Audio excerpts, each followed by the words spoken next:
कि वो एक आम आदमी है, इसलिए परमिशन की जरूरत नहीं, उसके खिलाफ सीधा सीधा आप एफआईआर कराइए। पीएम मोदी जी एक तरफ कह रहे हैं कि वैक्सीन की तरफ जाएं और ये कह रहे हैं कि वैक्सीन मत लगाएं। प्रधानमंत्री नरेंद्र मोदी जी क्यों नहीं इनको जवाब देते, इनको पकड़ते? जिन्हें कोरोना शहीदों का सम्मान नहीं, हमें उनका सम्मान नहीं। कितनी गलत भाषा का प्रयोग किया है स्वामी रामदेव जी ने, आपको पता ही होगा। हमारे जितने भी कोरोना वायरस थे, 1200 जो शहीद हुए हैं, जैसे एलओसी में सोल्जर शहीद होता है, वैसे डॉक्टर शहीद हुए हैं काम करते हुए, कोरोना पेशेंट की ट्रीटमेंट करते हुए। सबको गर्व होना चाहिए, उनकी गर्व होने की बात तो अलग की बात है। और उन्होंने बोला कि 90% लोग इन्होंने ट्रीट किए जो इन्होंने कोरोना दवाई दी है। कहां प्रणाम है, हमको प्रणाम दिखाएं। 50% आबादी इन्होंने ठीक किया है, प्रणाम बताएं कहां है? आज पूरा एम्स डॉक्टर्स और पूरा दिल्ली और पूरा इंडिया, सभी डॉक्टर्स ब्लैक रिबन प्रोटेस्ट आज कर रहे हैं। अगर ये लिखित में और वर्बल अगर माफी नहीं मांगते, हम ये प्रोटेस्ट हमारा जारी रहेगा। हम ये भी कहते हैं कि अगर नहीं करते, और मैं पूछना चाहता हूं कि हमारे प्रधानमंत्री नरेंद्र मोदी जी क्यों नहीं इनको जवाब देते, इनको पकड़ते? एपिडेमिक एक्ट के अंदर अमित शाह जी क्यों नहीं इनको गिरफ्तार करते? इतने अभद्र भाषा का उपयोग कर रहे हैं। आपको मैं बता देता हूं कि 2.4 मिलियन फॉलोअर्स हैं इनके, 24 लाख तो ट्विटर के बनते हैं, और कितनी करोड़ जनता है जो इनको जानती है। मिस कम्युनिकेशन कर रहे हैं सबको कि वैक्सीन नहीं लगानी, वैक्सीन लगाओगे सब काम खराब है। आगे वैक्सीन हमारा सिर्फ 3% तक अभी तक लगा है। अगर ये करते रहे तो हम हर्ड इम्यूनिटी कैसे डेवलप कर पाएंगे? पीएम मोदी जी एक तरफ कह रहे हैं कि वैक्सीन की तरफ जाएं और ये कह रहे हैं कि वैक्सीन मत लगाएं। इनको एपिडेमिक के तरफ इनको गिरफ्तार करना बहुत लाजमी है। अगर नहीं किया तो कितनी जानों का खतरा हो सकता है पूरे भारत में।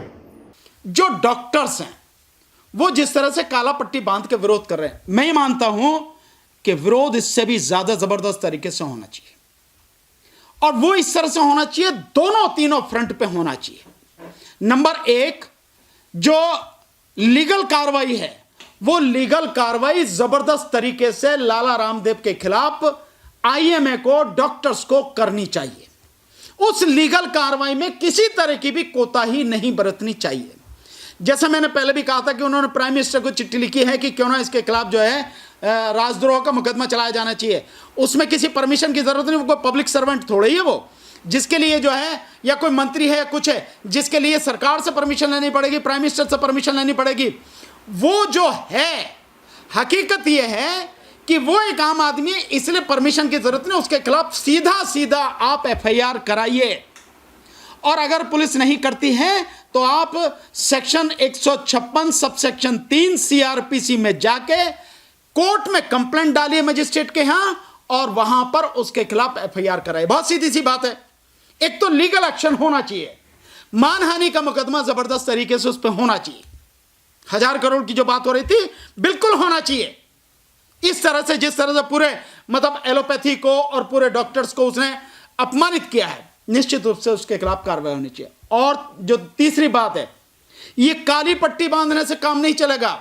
मैं समझता हूं सारे डॉक्टर्स को इकट्ठा होके हफ्ते भर की कम से कम छुट्टी लेके वहां हरिद्वार में जो पतंजलि है ना, उसको पूरी तरह से घेर के वहां जबरदस्त तरीके से प्रदर्शन करना चाहिए, धरना देना चाहिए, और जब तक वो नाक रगड़ के लोगों से माफी ना मांगे बिना शर्त, तब तक उसे छोड़ना नहीं चाहिए।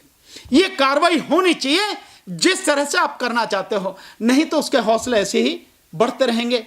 और सरकार का हाथ तो है ही, सरकार तो उसके खिलाफ कुछ करेगी नहीं, चाहे उत्तराखंड की सरकार हो, चाहे उत्तर प्रदेश की, और चाहे केंद्र सरकार हो।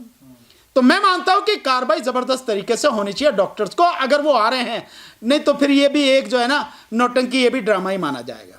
सैया भय कोतवाल तो अब डर काहेगा, जब मोदी जी प्रधानमंत्री हैं और योगी मुख्यमंत्री हैं, बस सरकार उनकी है, चाहे उसे सलवार सूट में भागना पड़े, इससे कोई फर्क नहीं पड़ता। चाहे चुंदरी में मुंह लपेट के, चुंदरी ओढ़ के ही भागना पड़े, लेकिन वो तो सरकार कांग्रेस की थी, उस समय भागना पड़ा। पर भैया अब तो वो सीना ठोक के जाएगा, खुलेआम जाएगा, और कोई उसका कुछ बिगाड़ नहीं सकेगा। यही तो एक व्यक्ति की देखिए आत्म हिम्मत, जिसने धर्म के नाम पे लोगों को मूर्ख बनाया और फिर धर्म के नाम पे धंधा किया और बाबा से लाला बन गया, और वो अपने आप को ये समझ रहा कि तेरे से बड़ा कोई नहीं, तेरा कुछ नहीं कर सकता। तो वो सही है, उसे मालूम है कि कोई कुछ नहीं कर सकता, क्योंकि प्राइम मिनिस्टर उसके साथ में है, पूरी मोदी सरकार साथ में है, योगी साथ में है मुख्यमंत्री, और फिर उत्तर प्रदेश सरकार, उत्तराखंड सरकार, कोई कुछ नहीं बिगाड़ सकता। लेकिन अगर पब्लिक खड़ी हो जाएगी, और मैं समझता हूं इसने पब्लिक का भी बहुत बड़ा अपमान किया है, डॉक्टर्स के साथ साथ पब्लिक भी अगर खड़ी हो जाए तो कोई सरकार कुछ नहीं कर सकती। एक बार पब्लिक जब विरोध करने पर आती है, सारी सरकारें उसके सामने नतमस्तक हो जाती है।